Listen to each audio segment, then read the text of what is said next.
welcome back to our podcast. This is episode 3 and today we're talking about teen youth services. We have a special guest, Emily Cutts, with us. Hello. Emily is the founder of the G20 project. The G20 Youth project is a grassroots charity based in Maryhill, Glasgow. Their mission is to create safe, supported spaces where young people aged 10 to 25 can grow, heal and build a brighter future. They focus on preventing harm and breaking cycles of disadvantage by offering skills training, education support, mentoring and community activities. Emily and her team aim to enhance the lives of the local teenagers in extra activities, sports, cooking, games and even supporting them in transitioning into the workforce by organising training opportunities and assisting with tasks such as completing application forms and creating CVs. Emily, welcome. One of our team is a member of the project. She's here with us today. Hi, Rianne. Hello. So nice to see you again. Rianne speaks highly of G20 and it was her who recommended you as a guest, so thank you for agreeing to come on and talk to us today. Can you begin by telling us a bit more about yourself, please, and why you decided to form the G20 project? Yeah, so I live in the community, not in the Wynford, but I live nearby. And I met young people in a place called the Children's Wood, and I'd run a campaign to save this bit of land for kids, for little kids, because children weren't getting outside to play and I felt they were suffering and our government just wanted to build houses everywhere and I felt children needed a place to play. So I started a project there and we ended up winning against a £10 million housing development. So we went up against the council, went up against the developers and we won that campaign. So then we did it through like the children, so we worked with we started a playgroup, we started schools work and then we started community events and we tried to raise awareness of issues of why kids need to play in nature. It actually helps our mental health, it actually helps you learn better. So I was showing the science. Anyway, we won that campaign, so it was huge, sort of successful, and then the land's open, you can come and visit any time, the Children's Wood, and then I started to meet young people there. And then people didn't like that some of the young people were there doing what they were doing. And I felt that was a little unfair and that I got to know the young people and really liked them and thought that they were really nice and that they just were lacking some support and opportunities. And I'd actually been inspired by the Violence Reduction Unit. You met Jimmy Paul and spoke to him. Yeah. So I realised that there was a wee bit of violence and a bit of stuff going on and I thought this is preventable, avoidable and it's not fair if young people and children don't have a good chance start at life. So that was how it started. So we started in the Children's Wood just having fires and then I approached actually Clevedon and took a group of boys away, managed to get £2,000, took them canoeing, hiking, we took them climbing. We did a whole programme with them, an intervention, because they weren't engaging with school. And I went up to school and said, I want those young people to come and work with me. And that was how it started. So we started a youth club. So we were outdoors for a year with the young people, just going to the spaces that they like to hang about with outside, trying to get to know them, trying to feel like, what is it you need? And then we realised they need an indoor space. Then we realised they actually need jobs. Then they need support. The families need help. There's a problem in the community and that we've got like just a lack of opportunity sometimes, so that was how it all started. So it sounds like you've made like a really positive impact. Like that actually sounds really, really good. Yeah, well I hope. I mean, we do speak to young people. It takes a village, like that's our kind of motto. It's like it takes a lot of people. So people that work for G20 now all have the same motivation. They want to see a better future for young people. Yous are all the future. From like right early down right up to the teenagers, we need to be doing all we can to support young people, and it is hard, especially if you're in an area that's deprived. And with that comes like some health issues. So we kind of feel that young people do say we're making a difference to their lives, and that's what matters. That's all that matters.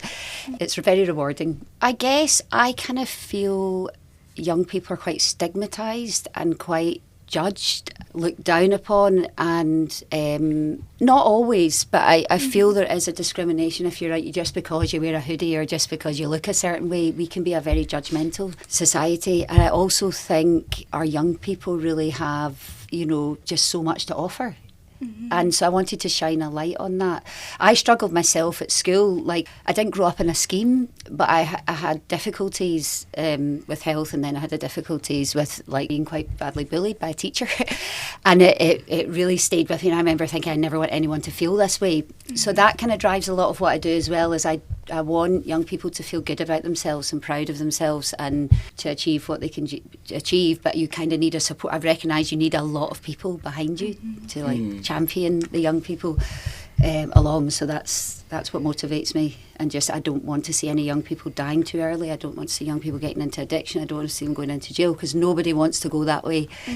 Nobody has that aspiration, but unfortunately that is an issue for some young people, and I just feel it's totally avoidable.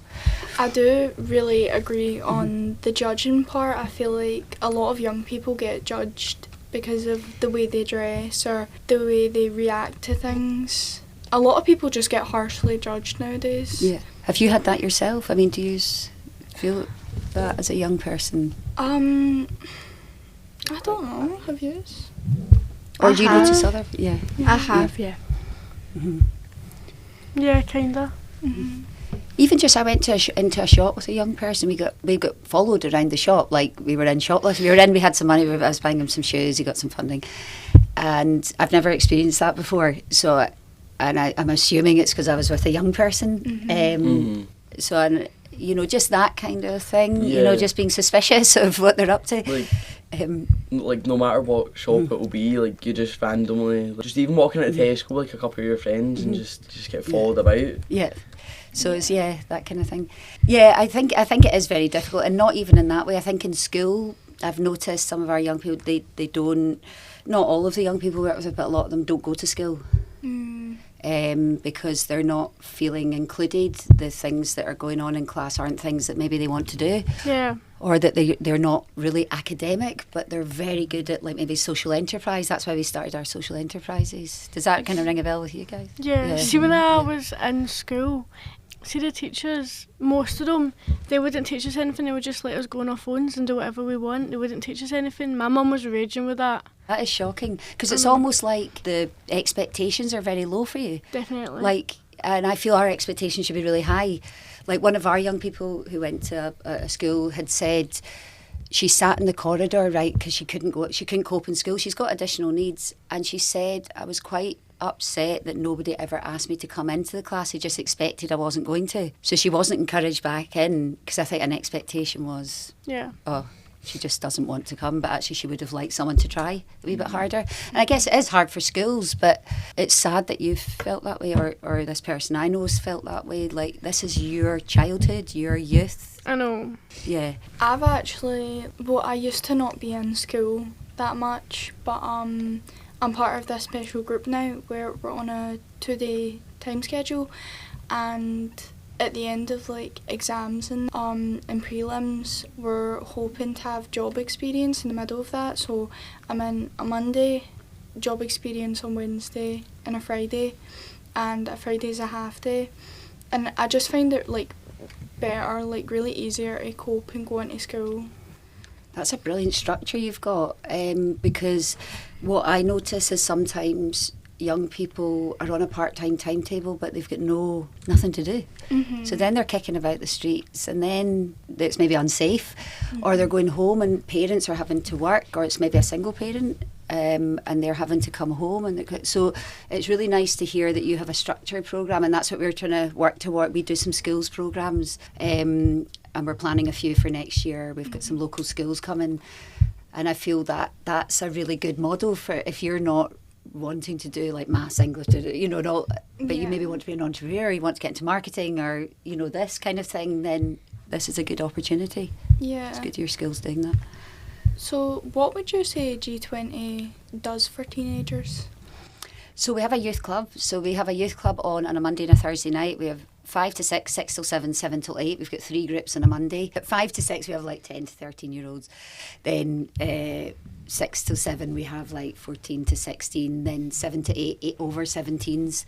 Then we've got another youth club on a Thursday night, just the 5 to 6, 6 to 7. And then we run, so teenagers also work with us. So we've got a cafe, Hope. So that's in the middle of the Wine where we run a cafe. And so young people work in there. So Aidan, who is going to come with me, he works in the cafe. Dion works in the cafe. And we've had other people working in the cafe who've gone on to get jobs. And then we provide wider support. So people come in for therapy. They also come in for one-to-one with our navigators. So say you had an issue, say you were finding it really hard to go to the doctor and you wanted support. Maybe you didn't want to speak to a family member. We would go along, a navigator would go along with you. Or say you had a court appearance, we go to court with young people and we help them navigate the justice system, understand what it means, what is a lawyer, what can they do for you, kind of thing. We also just like social work appointments, we like advocate for young people. Like Clan Law we've been working with, who are amazing, and in fact it would be a really good group to get on your podcast. Have you come across them? Clan Law? No, they are lawyers for children and young people, and so they will not speak to an adult, they speak to young people. So say you were getting split up from say you were going into foster care, for example, or getting adopted and you were getting split from your sibling and you didn't want that to happen, they would make sure that wouldn't happen. So they're very, very good. So our young people are actually making a wee film for them to explain what is a lawyer, because a lot of people don't know what a lawyer is, and to explain what a clan lawyer is. So Clan Law helps young people. So we bring experiences like that so young people get involved in these kind of things. We've made a film that the young people wrote the script of, and they featured in it a bit. We paid professional actors to do it, and then we take them abroad. We took them to 3 people to Sri Lanka. We took 3 people to 4 people to Germany. We cycled from Amsterdam to Berlin, and that's a big part because we kind of feel young people maybe need some resilience, and actually going on trips where you're really stretching yourself, you have to build that, like, I can do this, because you're overcoming setbacks all the time. So we're going to Cambodia this year and Los Angeles with a group. The trips cost money. We fundraise, so it doesn't cost a young person a penny, but we've taken young people who've never been abroad, never been in a plane. So it's very lovely, and when we were in Sri Lanka, it made you feel actually there's a lot of poverty elsewhere. Some people don't even have toilets or healthcare or schools, so it's quite an educational thing. It's nice. So is anyone able to join G20? Yeah, I mean, we are kind of postcode based, but that's like G21, G22, G20. Like, we work with young people come from Possil, Codder, Maryhill, Ruckhill. We were originally in Ruckhill, and we're going to be back up in Ruckhill because we're getting a custom built youth club That's for good. us that Lars Housing are giving us. So it means our social enterprises will all be in the Wynford, and all our support, like men's groups, women's groups. We work with the families as well. So but we would never reject a young person if we just kind of believe in having support where you live when you need it. Yeah. So like, I've known some of the young people since they were 10, now they're 18. Do you still stay in contact with the teenagers when they grow up? Yeah, like some of them have gone off to work. So we've got like Marco, he now works as a scaffolder. He was helping us and volunteering during the pandemic. We keep in touch with most of our young, Chantel, she's had a baby, she stays in touch. Yeah, loads of young people. Ronan, he did of our graffiti. We got him ILF funding to do an iPad and a pen. He does murals now. So yeah, so we're connected with all of our young people. You know, they come back. Like, I just saw a young person who's got a kid now, and they came to one of our Christmas events. So it was lovely. So quite a few of the young people now have babies. So we're now seeing the little ones, so which is really nice. Yeah, so see some of the young people, do they like come and work with you, or? Yeah. So we've got our main social enterprise is a Cafe Hope, but we've got we've got another one, a Forest School Centre. So we've got 32 acres of land we use up at the Campsies, which has got waterfalls and things, and we want to train young people in forest school to become forest school teachers. So that would give you a qualification. And we've also got a car wash and a hairdressing, barbering salon. So we're going to be developing those other 3 social enterprises, and then we'll give qualifications and hopefully references. And you would work with us. You don't get paid a huge amount during that process. It's just a small amount per week, but it's more about when you're with us, you get a lot of support. So there's like 5 or 6 people you could get help from. There's therapy, there's, other things you can access. So that's all that matters. As long as you're making new friends and all that. Yeah, that's it. Socialisation is really important. I remember I used to have this old youth group. It was just like in this old building, and I'm sure you had to like pay a tenner to get in. Oh wow. Like to even like go in, and it was basically just like kind of tables set up and you could do like arts and crafts and like Legos and that.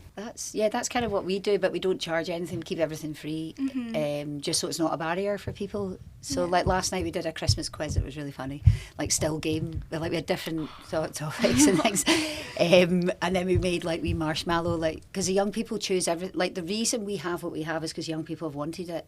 Like we didn't just think let's have a cafe. It started with them cooking during the pandemic, then we got a food van, then we've now got a cafe. But these were all things they were interested in. So we do just relaxing things like that, but try and keep it all free and things the young people want. Music, bring drums out, and piano, pool, FIFA. That's always quite popular. So is it that like you guys take suggestions and ideas from the young people and you just make that happen? Yeah, and we get them to put some effort. We want to see the young people putting some effort in. So those who came to Sri Lanka helped with the fundraising, they came to all the events. They had to show up, and their lives changed because of it. So See, when me and Mirrin were younger, we used to go to a club called Free Church. It was this youth club. I can't mind if you had to pay, did you? We No. didn't have to pay, no. That's But good. they gave us free food and all that. The Free Church Club actually still is on to this day. I stopped going to it since like the pandemic hit, but a lot of people do still go. Like, That's really a good. lot of people. What age do they do that at? What age can you go there until?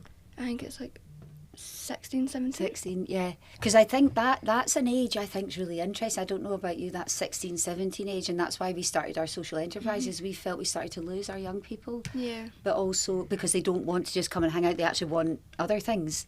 So how many staff are there in G20 and what are their roles? So we've got about 10, but not full time. So some people are just 4 hours a week. So we've split into two things. We've got youth work, and then we've got navigators, and that's based on I learned about them through the Violence Reduction Unit. You know, you're meeting Jimmy, and I went out to visit Los Angeles. So it's homeboys. So it's based on a project there that really reduced violence through providing hope. So we have navigators, and navigators have lived experience. So do a lot of our youth workers, but they maybe have been victims or perpetrators of violence and have recovered, are in recovery from addiction. So they provide that one-to-one support that young people need who are struggling a bit more. Say it's like they want to get recovery, so it'd be like maybe we'd need to find rehab, for example, or say they just wanted a job but they were a wee bit nervous, they would work with them one-to-one. So navigators are more one-to-one. We do group work, we do like employability and lived experience talks where we have groups, but it's mostly one-to-one work. Whereas the youth works, group work, schools works and holiday programmes. I think it's really good that you have people like navigators that have been through the kind of stuff that our youth are going through today. Then obviously they can tell them like it's not really worth it. Definitely. You need to think about what you're going to do with your life after school.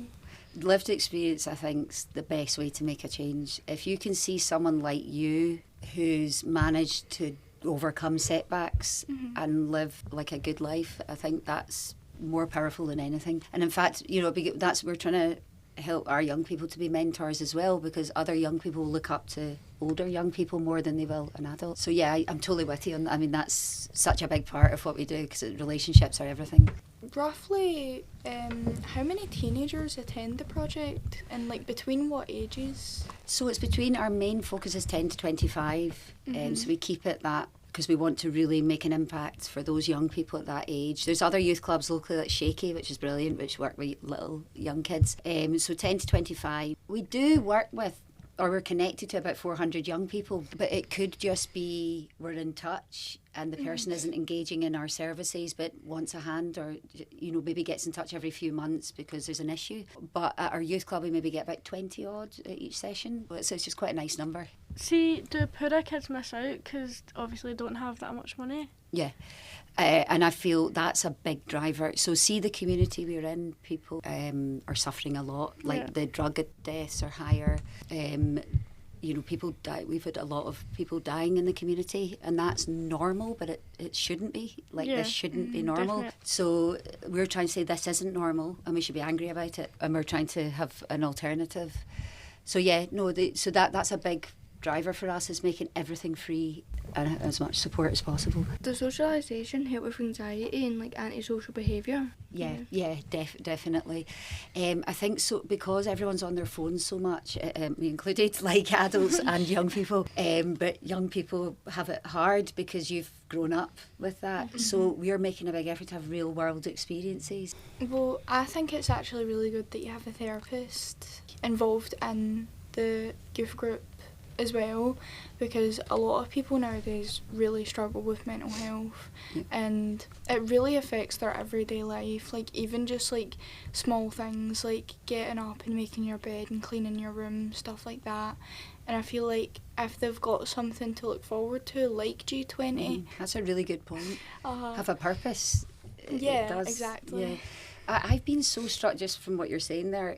I've been blown away how anxious young people are, particularly about social things, like going on buses. A lot of the young people don't want to go on a bus alone, don't want to go shopping alone, won't try new activities. So it's quite common actually. Like this is, a lot of young people are feeling this way. So it's trying to say, right, you're feeling this way, how can we help you? With this. So, and therapy is really good because it's private and confidential. Even the therapist wouldn't ever repeat to us what is said. But see, if you are anxious, I don't know if you are in general, just anxiety, the biggest thing I could say, and the science really backs this up 100%, is go into nature. Even if for 10 minutes, they've actually shown if you're doing homework, go into the woods for a walk and you actually do better. You focus, because you've got 2 levels of attention, direct attention, indirect attention. And you get, your direct attention gets really worn out, like when you're having to do stuff. So then that's why you end up losing like your attention span. So going into nature replenishes your attention. It's actually scientifically proven. So if you, and for anxiety, it reduces symptoms, it makes you feel better. So if we are feeling anxious, I would highly recommend, that's why we use nature a lot and do forest school, is because actually young people say, I feel really calm, feel really less stressed when I go out. That's really interesting. Like, I never knew that. And No, it's scientifically proven. So have you been into nature much yourself? So? No, me and producer Pam, we used to be part of this walking group. It was really early in the morning and I would always throw a fit because I didn't want to go and climb a hill at 9 in the morning. I'm not a morning person. No. But at the end, I would always feel like really proud of myself and that I'd actually like done something productive with my day. It was just so good to get out in the fresh air, get exercise, meet new people. It was really, really good. That's amazing Pam did that, because you've then got that support to have that access. Normally when like I need some time alone, I normally like take my dog, like me and my dog, on a walk to my dad's grave a lot. So I always take him, like, because we need to walk through this forest. Oh, lovely. So I always let him off the lead, and he always just runs around and like tries to like chase me. Yeah, because animals as well are good for well-being. But that's so lovely that also seeing your dad, but also going through the forest. It's a very spiritual sort of calming experience. So we heard that your work is branching out like internationally. Can you tell us a bit about that? Well, we've done trips, so I think I mentioned it earlier. So I took some young people, so we've done some trips locally. So we started off just doing hill walks, like you're going out up a hill. Yeah. And then we were like, I think we could do something a bit more. So we talked about doing the 3 Peak Challenge. I don't know if you've heard about that. So the young people really liked the idea of this, and I thought risk-taking, actually, if we can go and do something really challenging, it'll be a pure buzz. So we did 3 mountains in 3 days. So we climbed the highest mountain in Scotland, the highest mountain of England, and the hight mountain in Wales in 3 days. Everyone felt amazing after it, so it was like a huge achievement. They all got a medal. And then that led on to us thinking, what other things could we do? And then that's how we ended up doing a trip to Sri Lanka abroad, because some young people had never been abroad and thought that we'd been offered this opportunity. I would love to see, we took boys, I would love to see girls doing it, because I think girls in general don't get out into nature as much. And so it would be good to see some girls doing this trip, because I think you would absolutely love it as well. It was like, it changes your life. That's, in terms, because you realise, actually, I can do this. I can overcome my fears. It helps you believe in yourself. So it was really good. I don't think I would survive that. Yeah. So was G20 difficult to get started, like looking for funding, premises, etc.? Yeah, it's been really challenging in a lot of ways. The easy part is working with young people. The hard part is the funding. Maybe people not agreeing with, like, that money should go towards what we're doing. We had a wee bit of opposition. People not getting what we were about. We're trying to give second chances to young people who've maybe been in the criminal justice system, trying to give them another chance. So we've rejected for so many funds, but now we're in a much more sort of secure position. It's taken us quite a long time. And just getting premise, our youth club got knocked down, so we had to quickly get another premise.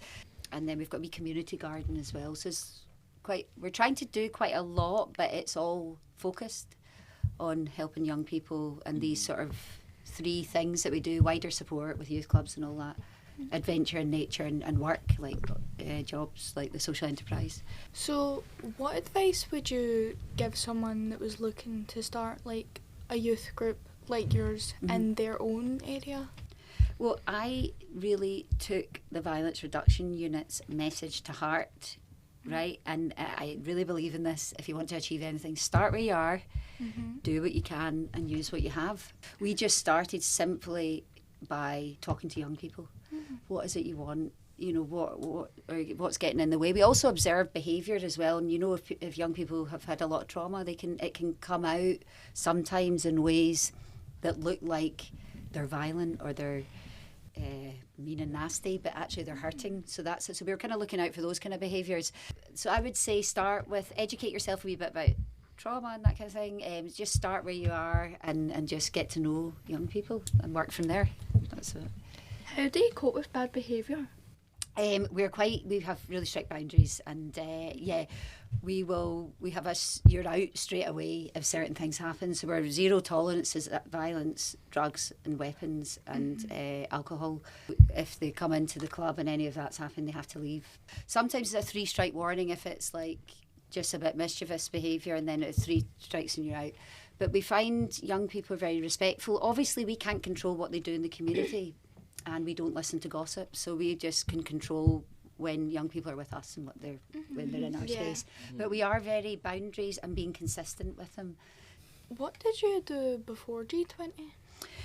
So I worked for a charity called the Centre for Confidence and Wellbeing, and actually this woman, Carol Craig, so I was a psychology researcher, was looking at Scottish culture, and she was saying, why are we dying earlier than other countries? Why are we more unhealthy? Why are we... And she was looking at Glasgow specifically. So she wrote a book about Scotland, the Scots' crisis of confidence. Why are we all unconfident in general? Why is there a confidence issue?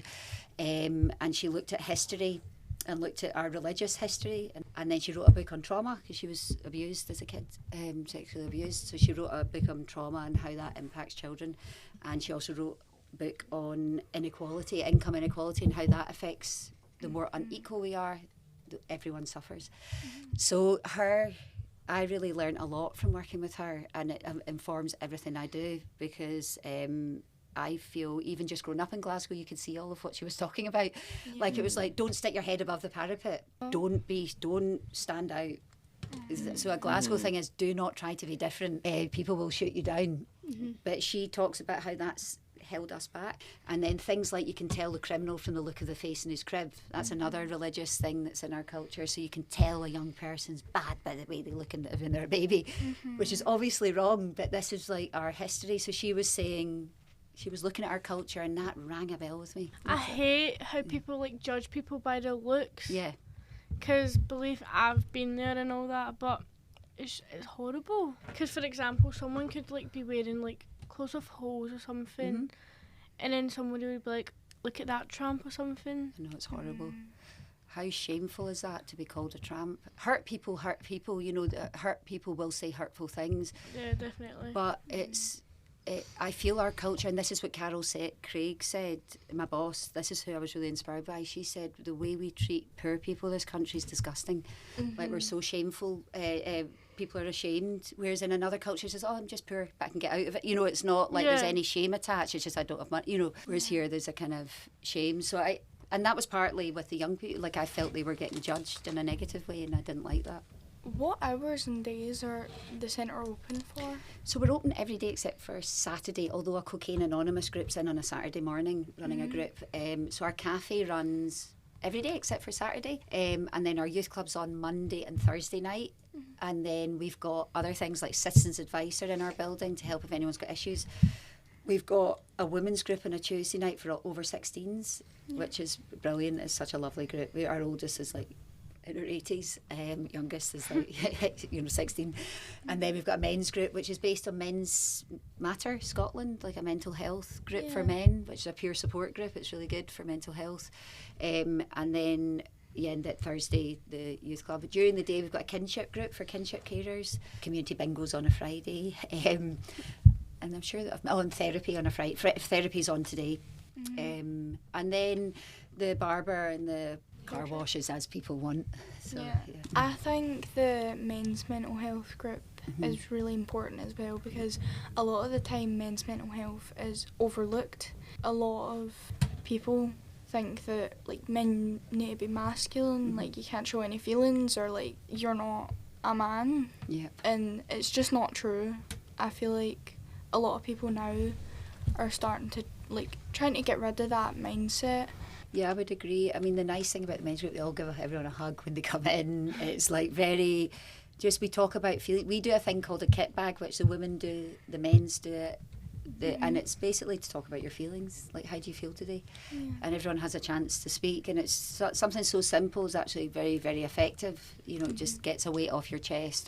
But I think you're right, for men, it's men are taught to man up and don't cry and don't be a baby, you know, whereas men, why? You know, they're human, we cry. I know, about they've got things. feelings too. Yeah. I just think that men's mental health just isn't really talked about as much as like basically anyone else's mental health. I think it's true, and they do suffer. We know that men are really suffering because of it. So it's and you know that phrase, a problem shared is a problem halved. Even just speaking about something actually makes you feel better. It's so simple, but it does often work. The thing is about boys with their mental health as well, like they don't like open up to people because they want to be like tough and like act like nothing's wrong. So they always keep like the tough boy act on, but actually inside they're struggling. They act like all fine. So like nobody worries about them. Boys like don't open up to anyone because you just want to like make sure everyone else is okay because you put everyone else in front of them, if you get what I mean. I think that's so true, and it's so sad, and you see the bravado, especially I think the more like someone's like that, probably the more they need to talk about how they're feeling. Someone's quite aggressive, they maybe not had a chance, because if you don't speak about how you're feeling, it comes out sideways. Like, how do you guys manage like teenagers with behavioural problems? I know you've said that like obviously what's not accepted in the group, and that's a good question. The 3 strikes. The 3 strikes. Yeah, so boundaries, being consistent, but this other thing about talking about feelings is really central to what we're doing as well. The kit bag's a thing, and it just has colours, so it's not too like how you feeling, but it's like what colour are you feeling today, so it gives you an opportunity to say, right, I'm feeling pink, I feel kind of happy, I feel, you know, it's so nice to be with 4 young people being interviewed, you know, or say you're feeling black, you know, which might actually be a positive, might not be a bad, you know, you can just whatever you're saying, you can say it and it's safe and you're not judged. Other people do it like your mobile phone battery level, like Men's Matter do that, like what's your battery today, you know, on a scale of 0 to 100, what are you at? And we were doing that, and hopefully by the end of our session you'll be up on your battery. Speaking on the colours, I actually think that's a really great idea. So what colour are we all feeling right now? Rainbow. Yeah, nice. Blue. How come? Yeah. For me, like blue means happy. Yeah, nice. Like I like the colour blue. Yeah, because that's the thing about the colours. It's whatever it means to you. And if you were feeling blue, that's okay too. Because it's okay to feel a certain way. Because so often we don't want things to be. I don't want to feel this way, or I don't want. But actually, I am feeling this way. You know, and sometimes we don't like to acknowledge our darker side. You know, our more negative sides. But actually, it's good to makes you more balanced, I think. I don't really know what colour blue, to be honest. It just kind of depends on my mood, to be honest.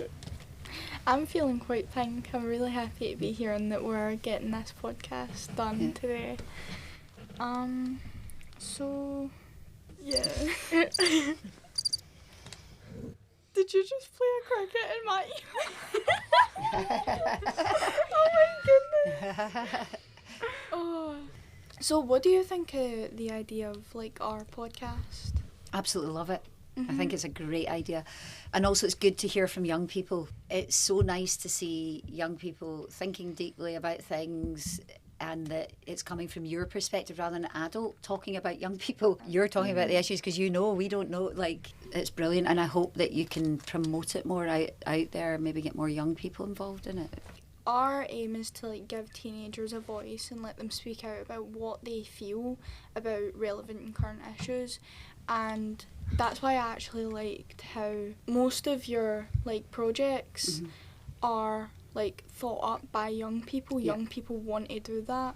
It's not just like you've set up random stuff and it's like take your pick. So Yeah, that's exactly it. Even the 3 Peak Challenge wasn't. We just talked about various different things and they were like, we want to do that. So then, because then you've got the interest there. If a young person comes up with something. It's really important to hear everyone out.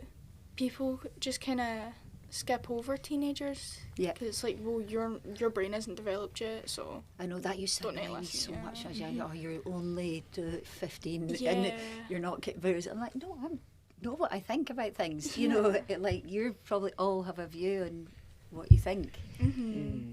So it's good to see that you're using your voice to raise awareness. By doing this, you can actually make a difference.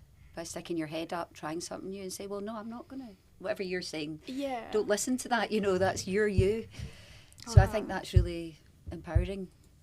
It can make a lot of change as well. I think like you can make the change. Yeah. What we're going for. Actually, before this podcast, I barely left my house. Like the whole summer, I wasn't even in. I was literally just in my house, and I've been out like every single Friday now. It's brilliant. I love that. Yeah. That is so good. I mean, that's so empowering, motivating, inspiring. It's just a really good thing to see young people doing. Like, I'm just very impressed. What other services would you recommend to like teenagers? I would recommend volunteering. See, when you volunteer, see when you help someone else, it actually helps you. Yeah. Like the science also backs that up. I'm really into my science.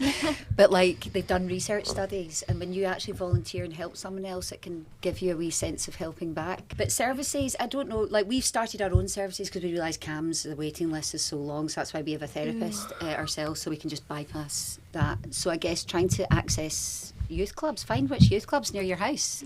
Or try and speak to the elections are next year. If you don't have a youth service in your area, speak to your MSP and ask them, why isn't there? You should get the elected members on here. Why aren't they doing more for young people? Young people could maybe be like emailing their MSP about that, because the elections is next year, so they need to be doing more for young people. Honestly, I think volunteering was a really good answer, because you said like when you're helping someone it helps you. Like obviously you're getting like work experience from that, and you're getting out of the house. Like for someone like me who doesn't really get out of the house much, I'm actually really excited to start my job experience with the school. It's kind of new, so we're just fingers crossed. As Morgan was saying about school timetables, I've got a half timetable because I haven't like got a good relationship with school, like, with like my mental health and stuff. But the school did get me a therapist for a bit, but I didn't really speak to them because I didn't really know like what to say, because it was obviously like, what about if they go and tell the school? Yeah, they're not allowed to. A therapist is ethically not allowed to say anything, honestly, to anybody. If they did that, then they should be in a lot of trouble, because therapy is completely confidential. The only person the therapist, they won't speak to anything about what you said unless you're in danger. Our information, like young people share stuff, and we are very private and confidential about that. So so you also have to have a good, safe space. I feel that's why we have it in our youth space, because people are comfortable with it. Because the people in my school as well, they would like, or like teachers, they would walk into the room while I was in my therapy session. No, that's really unsafe. So I couldn't like, I was too scared to say anything in case like someone walked in during that time. So I just never said anything. Speaking of like therapists and that, like I find that a lot of people find it hard to like come out with their feelings and like open up because they've held them in for so long. And something I actually remember, the head teacher, she took a Coke bottle and shook it up and said, "This is your feelings when you hold them in," and then she opened it, and that's like when it's a you great finally, example. let them all out. Yeah. I think that schools should do things like that and talk about mental health more.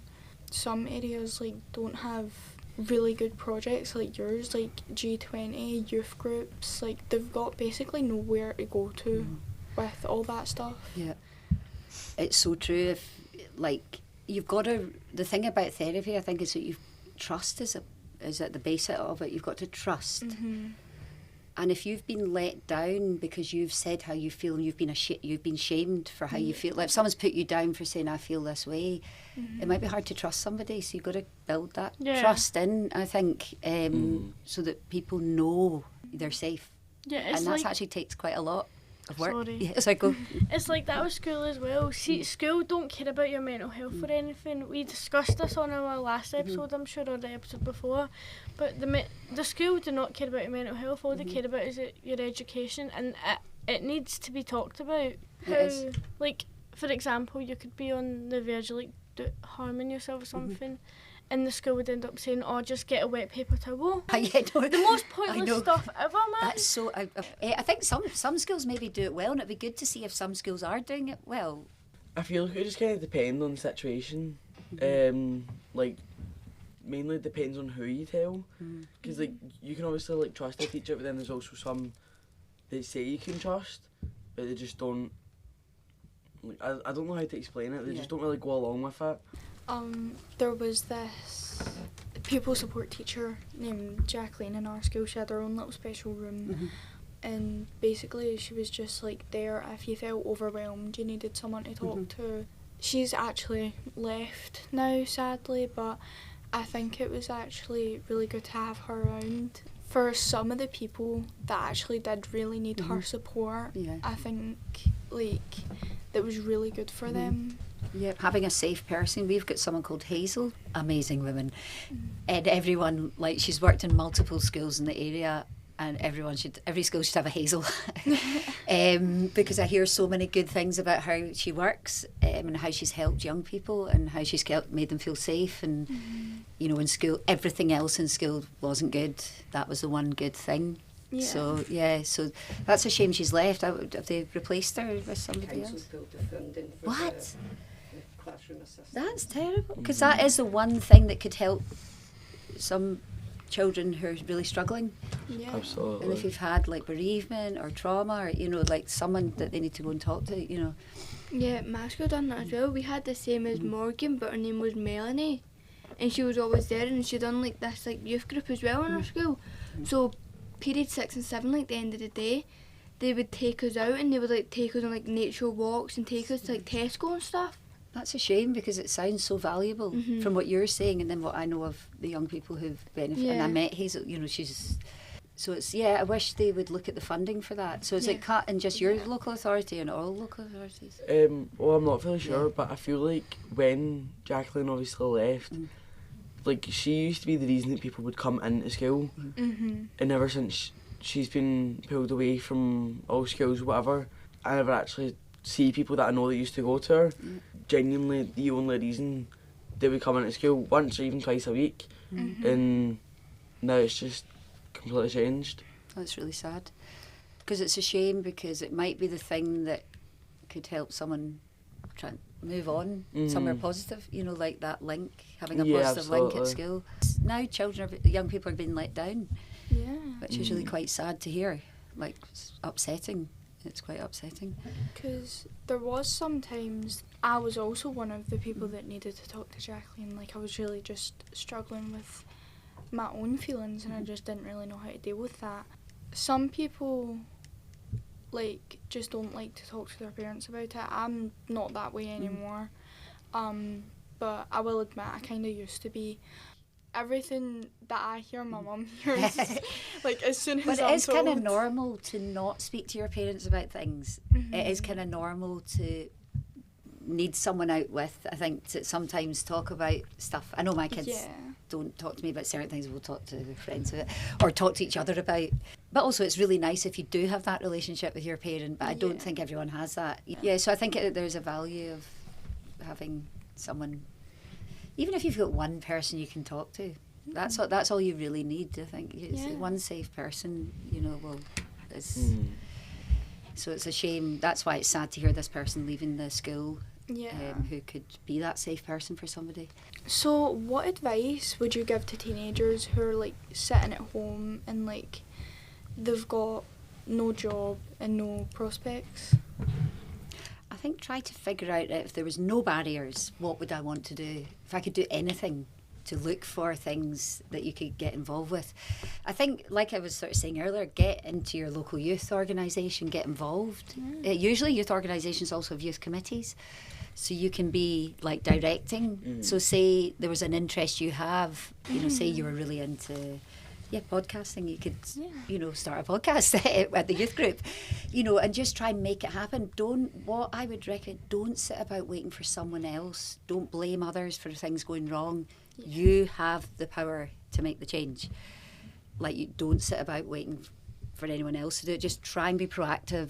I know there's barriers and I know life is hard and things are difficult, but you will find hope wherever you can, find support wherever you can. There are people out there that will support you. There's like, and if you come to them, they'll come to you. You know, you put the effort in, basically. Put that effort in, and you'll get it back. It's such a lesson in life. And try and find gratitude in things, like be grateful for even the little things. Even if life isn't great, there will be things that you can be thankful for, because that's also good for your mental health. To be grateful, it actually really helps. It's been shown to be good for depression. I was actually about to bring up those exact two topics, mental health and the little things. Oh, nice. Oh, good. It's like, if you're struggling with your mental health, and some people, as I said before, like, it just affects like everyday things, like getting out of bed, making your bed, like doing something productive. And I think that small things really do matter. Cleaning your room up a bit, like even if it's just like an hour out of your day where you're sorting your makeup desk, or clearing out some drawers, or just like giving your room a wee hoover, it really does, like, your space, how your space looks is how your mind looks. Yeah. For me personally, a clean room like really helps me just settle down. Yeah. No, I agree. I'm quite a messy person, but I but I like it to be tidy. So I struggle a bit more, but I think that one thing, like making your bed, even if you just do that, you feel so much better. Like if I just like do my shit, and it only takes 5 minutes, like not even, it takes like 30 seconds. So I think that is such a good bit of advice. Just little things, small change, you can make you feel a lot better. And it sounds so simple. You brought up YouTube just then, and like tutorials, and it just made me think of something that I seen quite a while ago, and it was this guy, and he has a YouTube account. It actually brings me a tear to my eye. It's so cute. His channel's called Dad How Do I? Oh, so yes. Have you seen that? It's like, for people that don't have a dad, he's like teaching them how to shave, like just simple things like that a dad would usually like teach you how to do, like fix something, shave, like, you know. I think it's brilliant, because even if you're, say your dad's in prison or something and not around, or has bad mental health, or can't be the dad he wants to be, so even if you've not lost a dad, you know, it is a really good resource. I think it's fantastic. Has anyone else seen it? It is brilliant. It's a good I've not seen it. I don't think I've seen it all. No, because it's quite useful anyway to learn some skills. I think he's good at teaching, like how do you put up a shelf? I'm like, oh, this is handy. I don't know if there's like a female one where it's like, Mum, how do I? Like, I don't know if there is one, but I think if someone's able, they should make one. Definitely. Because I just think it's like, it's such a good idea for people who need that support, but they don't have it.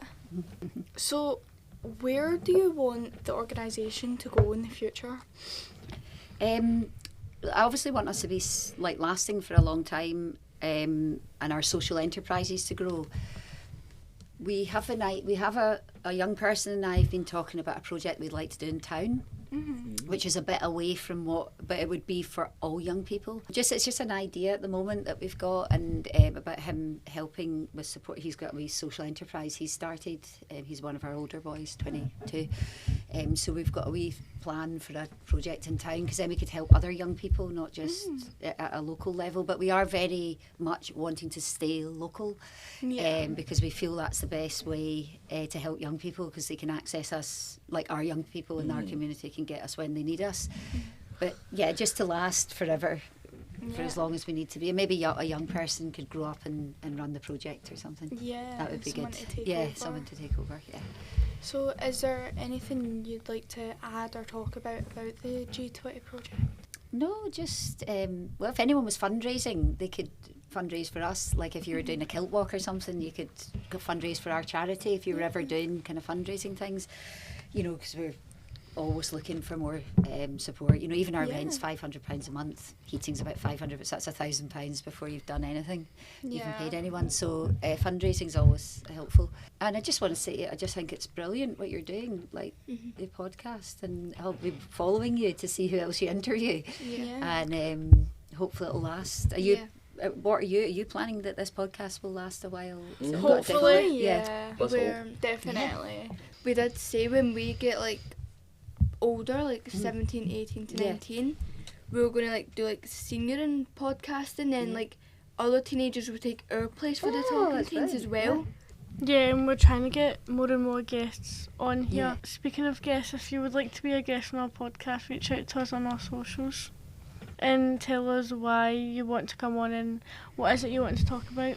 Guys, we have some sad news. This is the last time we can use this premises to record the podcast, so if you want to keep listening to us, we really need your help to continue. We have set up a GoFundMe page to raise funds to hire premises so we can continue to bring you content. Our target at the moment is to raise £1,000 for some basic equipment and hiring a studio to do our January episode.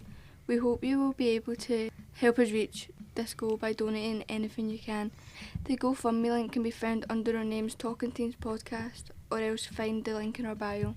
Our podcast is also available on Spotify, Apple Music and Amazon, and now we have a YouTube channel too, which will soon be updated with content. Well, thank you very much for joining us on this episode, and thank you, Emily, for coming on and talking about G20. Thanks. It was really lovely having you. We really hope you can help us raise funds to continue the podcast. Keep an eye on our socials for the next episode, and follow the Talking Teens podcast behind the scenes on Instagram and TikTok. Goodbye for now, and don't forget to like and subscribe for updates on our podcast. Thanks. Bye.